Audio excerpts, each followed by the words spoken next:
All right, let's get over to Kevin Richards, our Tech News with Kevin Richards. We do it every Friday at this time to find out what's going on in the world of the internet and all the techie news that we need to keep up on.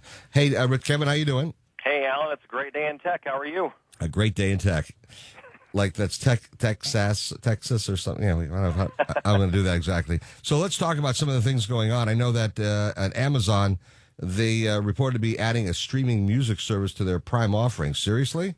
Yeah, Amazon's always looking for ways to further hook people into their family of services, and Prime is obviously one of their key components. You know, they just raised the cost of their Amazon Prime service from $79 to $99, so they're always looking for ways to improve it, and this is going to be one of those ways. So it's going to be a streaming music service, which is really growing in demand lately. You've actually seen a decline year over year in the amount of digital music purchases that have happened the traditional way. Now the trend is going towards streaming, where they're actually seeing about a 35% increase in usage.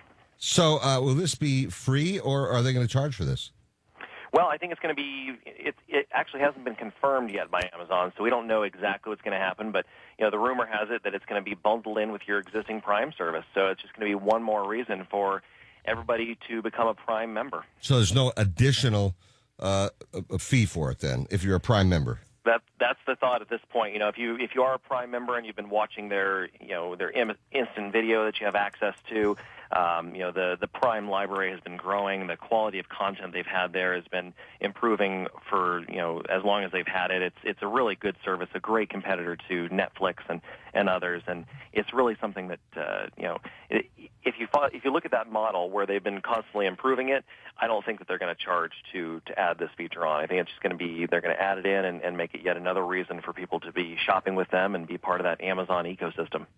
Wow. Now, I understand that Amazon, speaking of them, they're looking to get rid of employees with robots or something like that. What's going on with that? Absolutely. So a couple of years ago, Amazon bought a company called Kiva Systems, and that is a company that produced robotic warehouse technology that made it a lot more easy to pick and pull the products from their warehouse and then place them over for humans to actually put them in boxes and ship them out. What they're doing is they currently use about 1,300 of these robots, and by the end of the year, CEO Jeff Bezos has said that he's going to increase that to 10,000.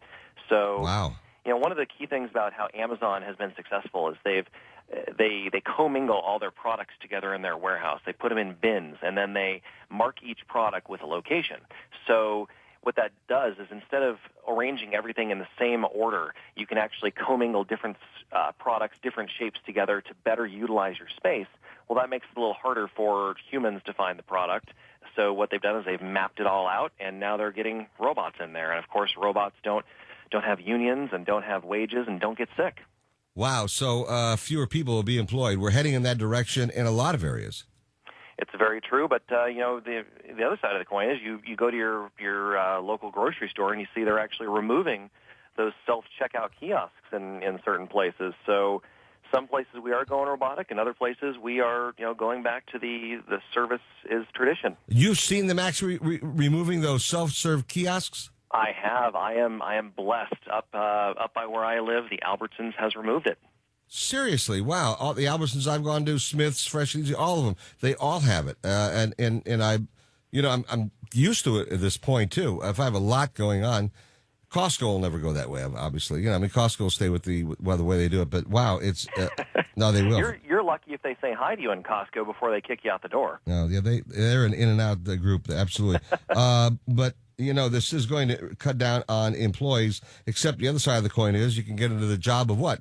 Of making robots. And if you're making the robots, then you are ahead of the game. So I guess the young kids today listening, get into the robot making business, and I guess that'll be the thing to get into. What? I mean, that's the thing to get into. I mean, if they're making robots to replace people, make the robots. Until they have robots making robots, and then we're really screwed, I guess. All right. Yeah, it's the change in the job force and what's available to you, and the problem I see with it obviously is that it eliminates the entry level workers.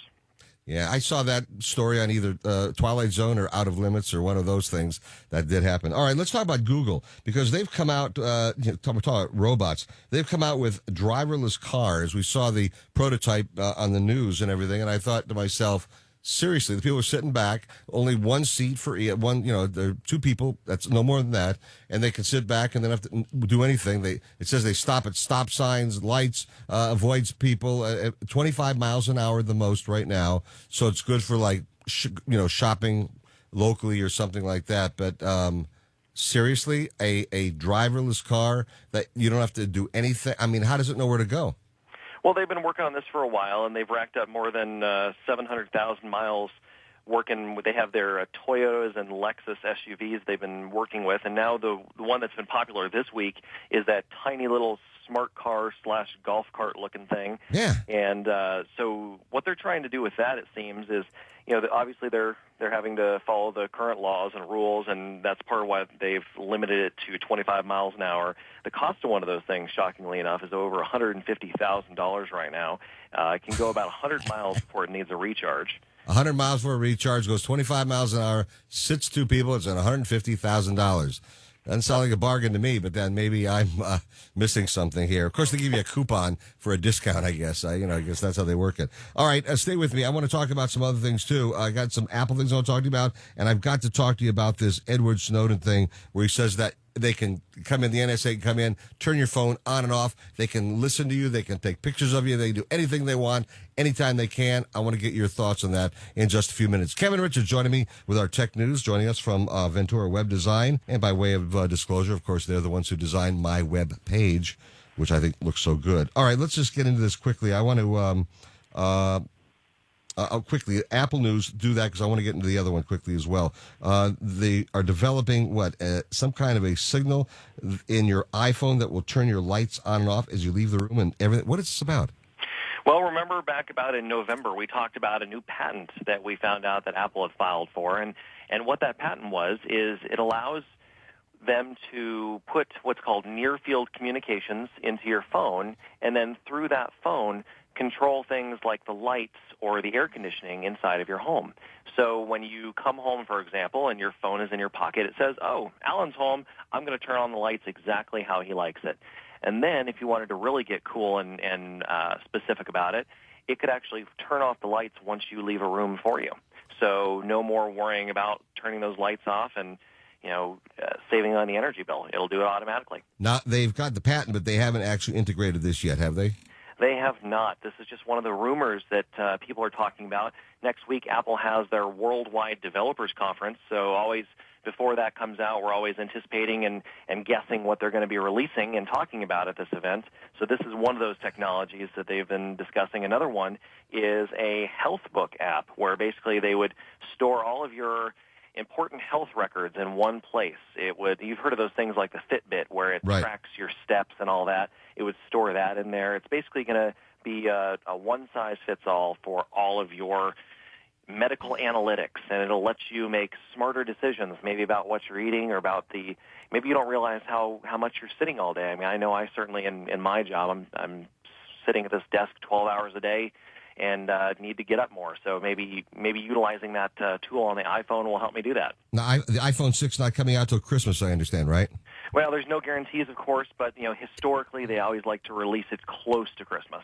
All right, let's talk briefly. I want to get about Edward Snowden, interviewed by Brian Williams. He says the NSA has the ability to be able to turn your phone on and off. They have the ability to, once they do that, they can listen to you, they can see you, they can do anything they want to do with your cell phone. Yes or no, true or not? I can't give you a yes or no. It's not that easy. I think I can explain to you a little bit how things like that might work. In theory, the easiest way for something like that to happen would be either through a mistake in the coding that Apple has made, and we all know that Apple's products are really solid and good. And the other way would be an intentional backdoor. And a backdoor means that they've intentionally left an opportunity for somebody to sneak into the back of the product without your knowledge. And we all know that Apple's very clearly said that they definitely did not do that. Now, the supposed program that they implemented to do this was codenamed Dropout Jeep, And this was related all the way back to the iPhone 3G. So it's several models ago that supposedly this technology existed, over 5 years ago. Wow, because I was going to ask if it would be easier with a non-Apple product than it would with an Apple product. Well, I think it actually would be, because that's the difference between an Apple product and a PC-based product. The big difference is Apple creates it's a very safe, curated environment, and PC is very open and allows you to have kind of endless amounts of modifications. So it's in those modifications and openness and opportunity that the hackers find opportunity themselves to hop into your system. If you have a PC, it's very important that you get firewalls and you get antivirus. And what that's all doing really is it's simply closing down all those ports and closing down those access points that you would otherwise have left open because you probably don't know to close them. Wow, incredible stuff. Kevin Richards with our tech news every week, telling us things we need to know in this new era of driverless cars and cell phones that'll eventually turn your lights on and off and probably brush your teeth for you as well. If you want to find out more about Kevin Richards and Ventura Web Design, go to alanstock.com. On the right-hand side of the page, you'll see the Ventura Web Design logo. Click onto that. That will put you in touch with Ventura Web Design and Kevin Richards. They do a great job. Kevin, thank you so much for joining us. I appreciate it. Have a great weekend, and we'll do it again next week. Hey, thanks, Alan. You too. All right, take good care. Kevin Richards from Ventura Web Design.